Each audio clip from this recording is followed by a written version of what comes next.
Sunday evening at Roland-Garros, the start of week 2 and a quarter-final lineup to complete. Welcome to your nightly dose of action, courtesy of Live at Roland-Garros. And here for you is what we have for you on tonight's show. Roger Federer withdraws from Roland-Garros. Serena Williams in a battle on Philippe Chatrier. And Tsitsipas and Medvedev to meet in the quarterfinals. You can find us on the official Roland-Garros social media channels. We've got an awful lot coming your way over the course of the next 30 minutes or so, and I'm very happy once again to be joined by former world number 5, Daniela Hantuchova. Danny, it feels, as we've got a little bit of clouds now, but it feels like summer's finally here. You're looking very summery, perfect conditions. Perfect conditions for the players. A little bit breezy starting to just about now, but the temperature, you can ask for better conditions, and it's making me want to play out there so badly. At least few points. Anyone? Do you want to hit some afterwards? I'm going to think about that. Now, we're smiling at the moment due to the weather. The smile was taken away when we heard the news through Roland-Garros, through Roger Federer, that Roger Federer has decided to withdraw from the tournament. Yeah, definitely unfortunate news for the tournament and disappointing for his fans as well as he entered the grounds today, especially after that performance last night. You know, I think he surprised us all the way he was able to come to Paris and play at the level that I don't think he expected himself to do so. And everyone was starting to think, okay, now he's getting the momentum. And then, you know, that announcement already during the press conference last night after the match where he was starting to question whether he will be ready enough and fresh with his body against Matteo Berrettini, we kind of started to wonder what's happening. And unfortunately, just a couple hours ago, we got the confirmation that he's gone. Yeah, he released a statement through his social media channels as to the reason why he couldn't continue, saying, after discussions with my team, I've decided I will need to pull out of Roland-Garros today. After 2 knee surgeries and over a year of rehabilitation, it's important that I listen to my body and make sure I don't push myself too quickly on my road to recovery. I am thrilled. I've gotten 3 matches under my belt. There is no greater feeling than being back on court. I will see you very soon. And I think one of the things to remember is that last night was just his 6th match and his 3rd tournament of the season. Yeah, and plus we must remember that he's 39, so especially those 2 knee surgeries, that's where only he knows how he's feeling out there. And Roger's been always so smart about his decisions and which tournament he plays. And, you know, just to see him, though, so competitive and playing the level he has, it's no question that, you know, he's going to be at its best very, very soon. And to me, that was such an impressive win. And that matchup against Matteo Berrettini, I was so looking forward to that. So obviously disappointing for the organizers, for the fans and everyone involved in the tennis world. And he's talked for a while now about the aims and the goals and what he's going towards. And he's talked about Wimbledon, a tournament that is very special to him, the amount of times he has won it. And he said, look, I'm coming here to get matches. I will not win this tournament. And he stated that very, very clearly. It's just so sad that he felt, and maybe there was just a little bit too much in that match, that he couldn't continue for at least another round or 2. Yeah, I mean, with every match, obviously the body, it's tested more and more, and especially last night, it took a lot out of him. So, like I said, the recovery at his age, that's the most tricky part now. I think not only here, but going to the grass court season where, you know, he's going to be hurting. You know, you have to bend so much lower, and it's all about the footwork. So it will be interesting how he goes about those tournaments because, you know, one thing is to play at the level he did, but then let's see what how the body will be reacting when he gets to the grass court. It's a disappointment for Roger Federer and his fans, but congratulations to Matteo Berrettini through to the quarterfinals at Roland-Garros. Now, we have another former champion who last time Danny and I checked in was in a spot of bother. Eli, good evening. How's she doing? Oh, I thought you were talking about me as the former champion. I'm a bit disappointed in the introduction, but hey, first of all, I just want to answer your question, Danny. I'll play with you anytime. I'm ready to play. I have my shoes on, ready to go. Perfect. I've booked the court for 8 o'clock, so I'm ready. Which one? Right next to our studio, court number 4. I'll meet you there. I'll be there. I'll bring the water. Behind me, Serena Williams in bad shape in the first set. She dropped the first set. She was even down in the second, but she's back. And it's 5-5. We've got ourselves a ball game here on court. Philippe Chatrier, the crowd 100%. Well, 99.9% behind Serena.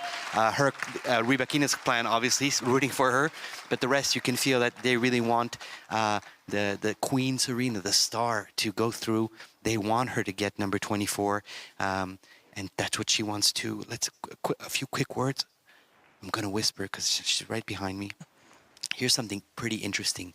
When Serena made her Roland-Garros debut in 1998, Rybakina was not born yet. She didn't exist for another year. So that's just to give you a little idea of the longevity of Serena Williams. She's going to turn 40 in September. This is round of 16, number 64 for her.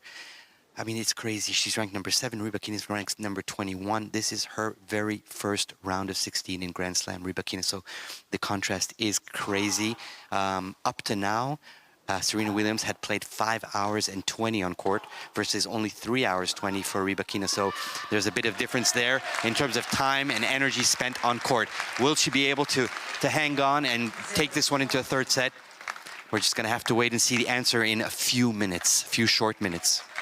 Eli, thank you very much. Whispering Eli back with us. And Danny, I don't know about you, I was listening to every word Eli said, but I wasn't looking at him because I was fascinated by the movement of Serena Williams behind him.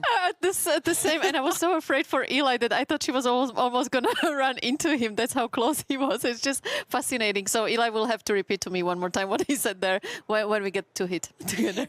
So people joining us thinking, well, what happened up to that point? We've got the story of the match so far, and Eli's fun fact was that Rybakina wasn't even born when Serena Williams reached her first round of 16 here. My fun fact is that Serena Williams is 13-0 against players from Kazakhstan. That is such an impressive fact there, Gigi. I don't know where you guys find these things. To me, the most important information, though, is that she wasn't born back then when Serena was already winning big tournaments, and that's why she doesn't have that intimidation factor. That's why, you know, these young girls, they go out there to play against Serena and they're not afraid of her anymore. They hit the ball just as hard as she does, and that's why she finds it difficult, Serena, to get through matches like this, because no, it's not like back in the day where, you know, she would be winning 2-3 games just because of who she is. So definitely Rybakina mentally came out there believing she can win, and so far everything's been working for her, especially that forehand. She's been really dominating in the first set.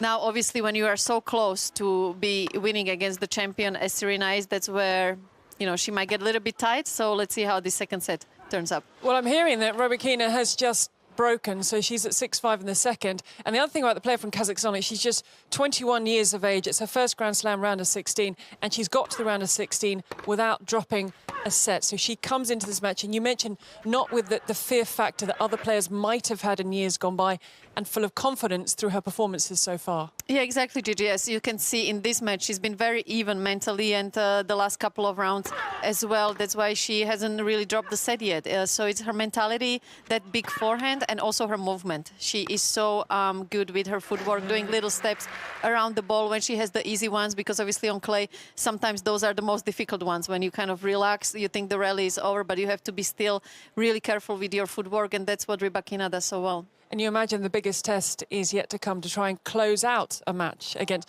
doesn't matter who it's against, but in this case, it's against Serena Williams on Philippe Chatrier. Absolutely. That is going to be the most important and most difficult game of her career so far. So let's see how she can handle it, because to serve out the match against Serena, that's a different story than her previous matches.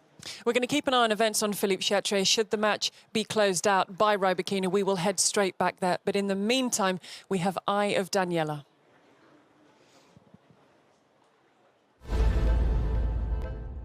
The reason we've gone to Eye of Daniela is because it revolves around Serena Williams this evening. Yeah, it seems like we are staying on the Philippe Chatrier court for entire show, and that is because what I want to discuss today is why Serena hasn't gotten to number 24 and what was working for her in the past that it's not there anymore. So in the past, one thing that we all feared whenever I played Serena, and I had nightmares about it, was that serve. Whenever I had the breakpoint opportunities or I felt like I was getting the momentum of the match, she was just come out and make aces back-to-back, especially on the break points. That's what was her biggest strength. Whenever she was in trouble, she came out with aces like no one. It's the ball toss that is completely straight, that it was impossible to read that serve.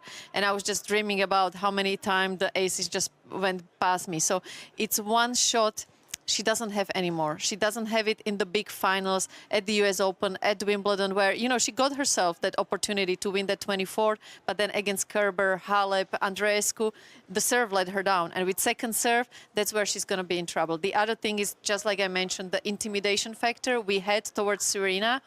Sometimes, you know, we would lose 2-3 points in the match, in the game, just because you are playing Serena Williams. And, you know, that she would be winning matches just because of the name. Now, these days, the young girls, like we were just saying with Rybakina, they have that anymore. They don't really care how many Grand Slam titles she has won. Now, the things that are going for her these days, I feel like she's fighting much more than before. She really wants it. She's not afraid of long rallies, something that before she just wanted to kind of make everything short, 2-3 shots, and have the points over. So that's a good thing for her as well. And also she respects her opponents. So, you know, there are things going for her, things she doesn't have anymore. One other thing, she's improved her forehand, hitting it with more shape. Whether that's going to be good enough to win that 24, to me, that serve is the key. When she gets another opportunity, she has to serve big. She has to make sure the first serve percentage is there. How much do you think, or maybe you don't think at all, that it's mental? We talk about 24. We talk about 24 a lot. She's spoken about 24. How much do you think that could be affecting her on the very big moments, on the biggest stages? I mean, mentally, there is so much pressure on her. I can't even imagine, you know, only she is in that situation, and there is no other player that can even relate to that, not even Roger Federer, talking about, you know, the Grand Slam numbers. So it's obviously something that would mean the world to her. And as we can see now, she will have to wait for the 24 just a little bit longer again. A huge congratulations, though, to Elena Rybakina, the 21st seed. She was gathering some momentum before the pandemic, before tennis shut down. She's been building it up again. She's into her first Grand Slam quarterfinal, and she's done it by defeating not just Serena Williams in straight sets, but she's got through to the last 8, as there's wonderful appreciation for Serena Williams, who will wave to the crowd as you can see she departs the court. But Rybakina's into the last 8 without dropping a set. Yeah, that's very impressive, and you got to appreciate that Serena really left it all out there, and it's nice to see how much it still means to her. And yeah, today she just, it's simple. She faced someone that was more solid, had more power on the forehand side, served better, and at the end of the day, that's what Serena will have to face when she wants to get to that number 24. Wow, what a moment for Elena Rybakina. So the tennis continues. You have the night session of Sasha Zverev against Kei Nishikori. But for now, let's look at the action that's been taking place throughout the day. Go for it. And we'll start with Stefanos Tsitsipas, a semi-finalist here last year. He was up against Pablo Carreño Busta, and boy, did he look good. He came charging out the blocks against the Spaniard. Gigi, to me, he looks like he's on a different level mentally ever since, you know, that Monte Carlo win. His confidence levels are all over the place, and that transfers to his game as well. That, you know, we knew what Pablo was going to do out there, be solid, fight, and wait for his opportunities. But I felt like Stefanos, whenever he needed to, he stepped it up big time, being super aggressive. He came to the net a lot more than what we've seen him in the last couple of matches, and just super solid and aggressive performance that he's got to be very pleased with. Just 8 unforced errors. It's his 37th win of the season. He's the tour leader. He's also the tour leader on clay, his 20th win on clay, and he had to come from 1-4 down in that third set. Back-to-back Roland-Garros quarterfinals for Stefanos Tsitsipas. An upset was the start of the day on Philippe Chatrier, with Anastasia Pavlyuchenkova, the 31st seed, downing Victoria Azarenka. Yeah, I mean, with Pavlyuchenkova, it's you never know what you're gonna get. I feel like when she has a good day, she can pretty much beat anyone. I felt like so many times when I played against her, I would win one set 6-1, and then suddenly I lose 6-1 because suddenly she just hits winner after winner, and she's capable of playing the way she has today. And it's really cool to see her again in the quarterfinals after waiting for that opportunity for such a long time. Yeah, it's been 10 years. She hit 45 winners, and she talked about working with her brother Alexander, who's now retired from being a professional tennis player, and how comfortable she feels and how he has been helping her. So the 31st seed is through to her 7th Grand Slam quarter-final. Someone else who was on fire today, who sets up a meeting with Stefanos Tsitsipas, is Daniil Medvedev, who must now really, really love the clay. Oh, he's got to love it. And that matchup against Stefanos, I think, is going to be the match of the tournament so far. And yeah, there is no hate anymore involved as far as the clay goes for Daniil Medvedev. And it's nice how he's been able to change things around with his attitude. And he's got to be starting to feel really good. For me, there was no reason ever that he should be doubting his skills on clay, because he has even more time to, you know, do what he does so well. And that's just playing a chess game out there. So good to see him now starting to get that confidence, and he's starting to slowly become very, very dangerous. Yeah, he certainly is, because Christian Garin is a very dangerous man to face on this surface. So a 4th Grand Slam quarter-final, and afterwards on court, he said, for his match against Tsitsipas, I hope the French crowd is on my side. I hope people will say he speaks French, he's funny, we root for him. So we shall wait and see who the crowd are rooting for. But a very good win for Daniil Medvedev to set up that last 8 clash.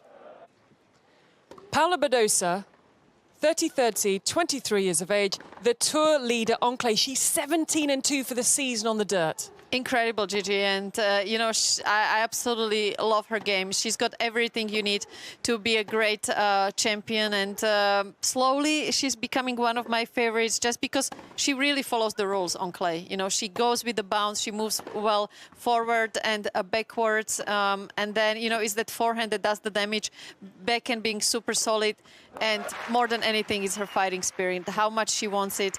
It's so beautiful to watch, you know, all those emotions when she wins matches, and it's always like a big shock to her, which is really nice to see, and I'm starting to be a big fan of her game.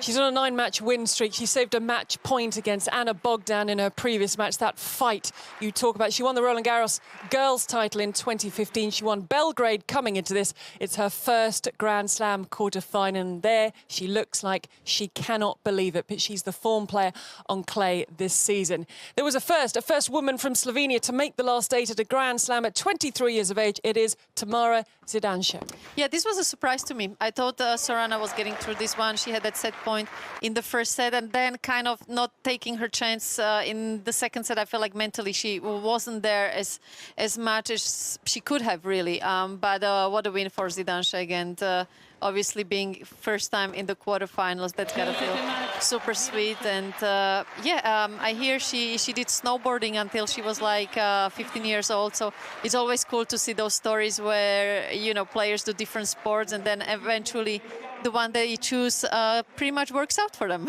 Yeah, this seems to be the right one, doesn't it? Sorana Cristet did have a set point in that first set, never previously passed the first round in Paris, and that is a really nice sight. That is a really nice scene, you know, to see how much it means not only to her, but to her team. And sometimes all you need is really a love, a big hug, and, you know, these are the moments you make all the hard work. But then it'll be back to the serious business of the quarterfinals. Now, we wanted to put this in. This was 3 hours and 11 minutes of top-class, top-quality doubles. Yes, and it's just backing up our discussion yesterday, how important it is, I think, for the players to play doubles. And it's so cool to see Iga, you know, really leaving everything out there. I mean, it's going to take a lot out of her physically, a match like this, but it was so entertaining, and she's still young, so she can get away with, you know, spending maybe a little bit too much energy before her next singles match. But I'm sure the crowd, the fans have appreciated, and, you know, with Bethany Matek, who is not only one of the best doubles players, but also so much fun to be around. I think it's good for Iga's singles game as well, you know, to be around someone with so much energy. And that match point kind of sums up and the reaction afterwards, how much it means to both girls. And boy, did the crowd enjoy it. It looks like they already won the title there. 3 hours and 11 minutes, that match. As you say, it probably took a lot out of her, but instead of sitting around at the hotel wondering what's going on. She's out there playing. We saw her do this last year. She got to the semi-finals in the women's double. It keeps her busy. Yeah, exactly. It keeps her not thinking about her singles matches too much, especially these days when, you know, the bubble life is kind of restricted. So she just went out there, had fun with her doubles partner, and that's all you can ask for. Best preparation, I think, she could have had for her next singles. Now, we had some fantastic tennis on show today in the wheelchair competition because we had 3 finals taking place. Now, first up on court were 2 women who, between them, have won 16 of the last 17 major singles wheelchair titles. Absolutely phenomenal. It was the top seed, Didi de Groot, taking on Yui Kamiji, and there is the delight of de Groot. It's her second Roland-Garros title. Kamiji was a defending champion, but she's able to come away with her second title here. I mean, talking about the numbers, we discussed Serena 24, Roger, Rafa, Novak, but what these guys are able to do out there, and like you said, the combined number of Grand Slams they've won, it's just incredible. Now, this win would go for the Brits, the top-seeded pairing, but you see there, Stefan Ude took a tumble in his wheelchair. The level of this match was incredible. It's the top seeds against the second seeds. It's Alfie Hewitt and Gordon Reid, the British pair, going through against the French pair of Stefan Ude, where you can see they're getting himself back upwards, really lunging for the ball. It means so much, this competition, but it would be the British pair that would come out on top. 2 Roland-Garros Look at that reaction, titles. though. I mean, that's just incredible. And I think sometimes players could, do with watching more of these guys fighting and competing the way they are, because it's just incredible, the intensity. They just never give up, and there's a delight from the British pairing. Alfie Hewitt's got the singles final to contest tomorrow, but they were the defending champions, so they've regained their title. They've got 6 consecutive Grand Slam doubles titles as a pair, and this is their second one here at Roland-Garros. These guys know each other so well. It was a really, really enjoyable final. And there you see the British pair with the trophy. So congratulations to them. But for Alfie, it's back to work because he's got the singles to come. Then we had the quad doubles final, and another Brit involved in winning here, Andy Lapthorne and his partner David Wagner came through against Dylan Alcott and Sam Schrober. Now, this went to the wire. This went down to the very end. You can see that in the deciding tiebreak, and you can see the delight between the pair. Yeah, again, it's those emotions, how much it means to them. And yeah, super cool that, despite all the difficulties, that we were able to have the wheelchair competition as well this year. Yeah, it certainly is. Now, the action continues around us. We'll be back out and about very shortly, but it's time to put the players under the spotlight as they answer your questions. Millie on my wrist, I bust it down. Got a check, need another now. I can never get enough.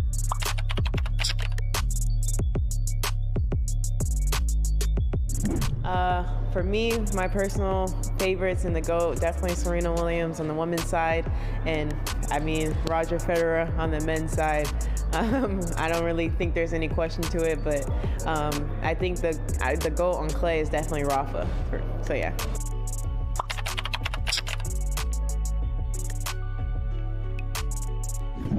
Toujours. Toujours, c'est un souvenir qui est gravé en moi très profondément. En plus, par rapport à la situation avec le Covid, c'est un peu la dernière grosse émotion qu'on a pu partager avec du public, qu'on a pu partager en situation normale. Donc oui, beaucoup, toujours.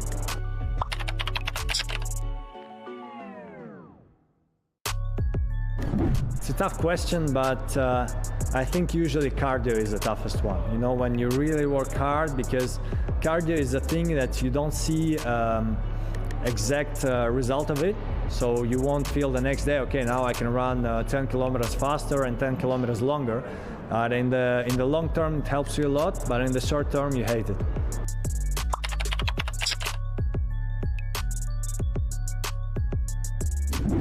I would like to play with Federer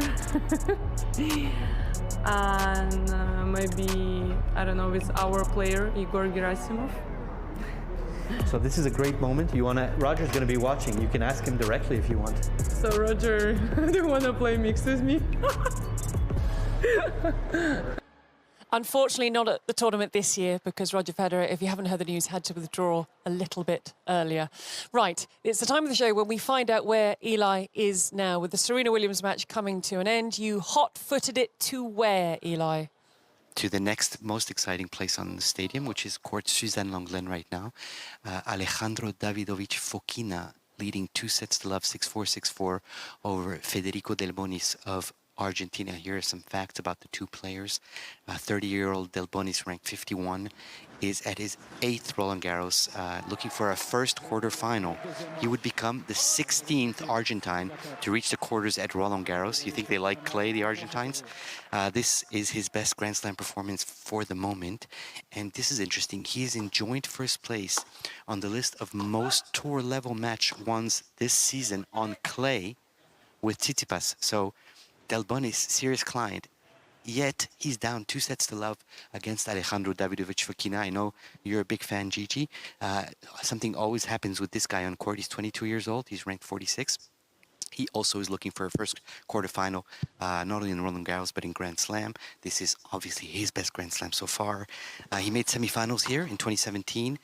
And here's a little interesting fact. He is the official lookalike, we've decided, of Johnny Lawrence, who is the villain of The Karate Kid.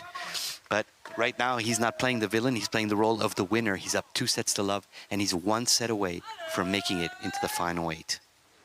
Thank you, Eli. And Danny, I'm going to give you a fascinating fact about Alejandro Davidovich. Go for it. During lockdown, he set up an adoption charity for pets that were abandoned in Spain. Because a lot of people bought animals in lockdown to take dogs for a walk or keep themselves company and started to abandon them when things opened up. So he set up a charity to rehome abandoned animals in Spain. Well, that's really cool and inspiration, because I feel like so many players struggled. They were kind of getting bored. They didn't really know what to do. And it's probably one of the reasons why he's playing so well, because he's got something else on his mind, some things outside of the tennis court. So well done to him. And he's also said he's learnt to contain his anger. He's not so angry anymore. Are we sure about that? Yeah, well, Okay, well. has moments, maybe. But at the moment, he's up 2 sets, so he's definitely not angry. We do still have an evening match to come. It will be Under the Lights on Philippe Chatrier.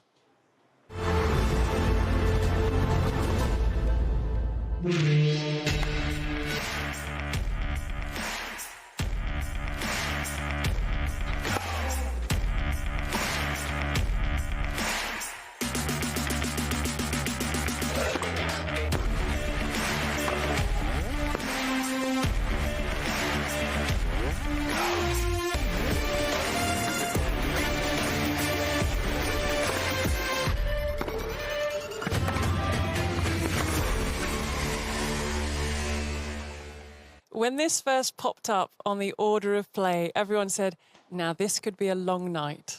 Especially given the fact that in his last match, Kay only played 1 set, so he's ready to play another 9. So he's ready for more, is he? Yeah, well, absolutely, because he wants to play best of 5. He didn't have that opportunity in his last match.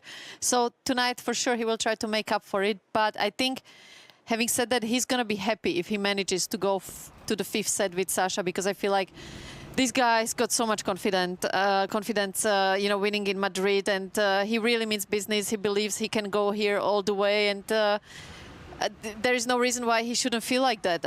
His results been impressive ever since that US Open loss in the finals. I feel like it has done so much better to him than to Dominic Thiem. I feel like, he got so much stronger mentally. Talking about the things you have to deal with as a professional player outside of the court, I mean, I can't even say how impressed I am, because mentally he's been so strong, not letting that affect his tennis, and so he goes quietly about his business. I think also he's got a nice setup now. It's mainly with his family, with the father and Misha, his brother, being the two most important guys as far as the coaching team goes. So maybe it's a good thing that now he doesn't have a big name around him, and he can really trust himself and figure out things by himself, how to win matches. And as his brother Misha said to us when he was on the show, he has the belief. He learnt a lot from getting to the US Open final. Someone else who's been to a US Open final is Kei Nishikori. Now it's 4-1. We saw on the stats head-to-head for Zverev.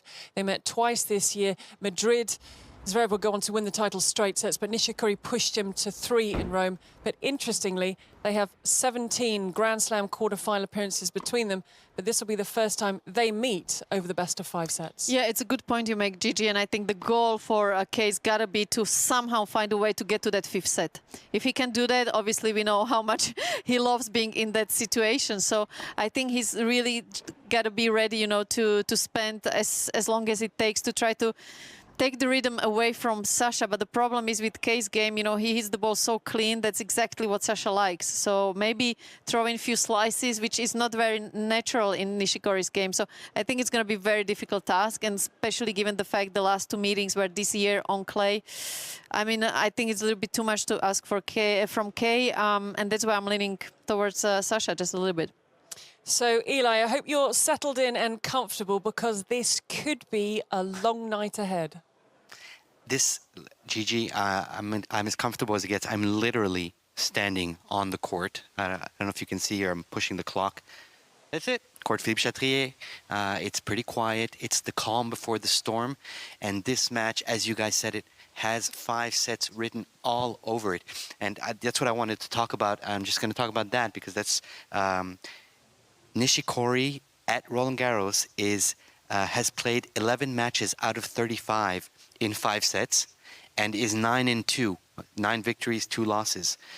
Overall, he's 26-7 in 5 sets. Now, Alexander Zverev is 7 out of 21 matches in 5 sets here at Roland-Garros, and he's 7-0. And overall, he's 16-7. So both of these guys like to play 5-set matches here at Roland-Garros. The second this one reaches the 5th set, both confidence levels are going to rise through the, well, not the roof tonight, but they're going to rise through the sky. And it'll be interesting. If it ever does get to a 5th set, it's going to be a mental game.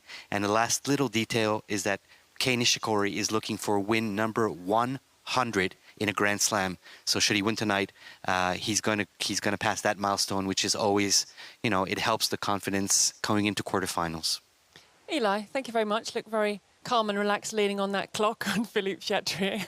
The other thing to say is Kei Nishikori is looking to end a 9-match losing streak against top 10 players. And maybe we forget that he spent a lot of time in recent years coming back from injury. Yeah, we spoke about Roger coming back after those 2 knee surgeries, but also Kei had to face so many difficult health problems the last couple of months. So, you know, it's still, I think, work in progress, but I think the timing for Kei couldn't be any better, starting to find his form again during the Olympic year, which hopefully happens very soon as well. So, yeah, it's going to be fascinating how he's going to be able to deal with Sasha's confidence levels, because I think that's the biggest difference between these 2 guys. As someone who's working on tonight's match, I'm not sure I'm ready for 5 sets and 5 hours. So sorry, Gigi. Well, we're going to have a nice hit with Eli while you're doing that. It just seems to be what everyone's going to. So you're going to be hitting balls. I'm going to be working on the match. I see. Right, let's look at the order of play for tomorrow and see what we have in store for ourselves as we put together this quarter-final lineup. So on Philippe Chatrier, play starts at midday. Anjouber against Coco Gauff. It would be a lot of fun. Then Novak Djokovic against Lorenzo Musetti. Rafa Nadal against Jannik Sinner. And the evening match, not before 9 p.m. local time, Marta Kostyuk against Iga Świątek. So plenty of time to recover from that 3 hours, 11 minutes on the doubles court. Sloane Stephens against Barbora Krejcikova. Kicks things off on Susan Longland. Diego Schwartzman against Jan-Lennard Struff. And then Sofia Kenin against Maria Sakkari. Danny, your match of tomorrow. I mean, they got to be both of them. You know, 2 Italians getting tested by Novak and Rafa. That's going to be huge, especially the one Rafa against Sinner. Wow, I can't wait for that. But what a schedule again coming up. Enjoy playing tennis with Eli this evening. I will, hopefully. A full report tomorrow. You've been watching. I don't think we're going to film it, so you're not going to see it on live. It's not going to be on the highlights tomorrow? It's not going to be in the highlights tomorrow. It's not going to make the highlights. You're watching live at Roland-Garros. You can watch it again tomorrow at the same time without the highlights of Danny and Eli playing tennis, but we'll round up all the day's action and preview the night session. Find us on the Roland-Garros social media channels. Keep an eye on the action still taking place through those channels together with Radio Roland-Garros. But until next time, have a great evening, great morning, great afternoon, wherever you are.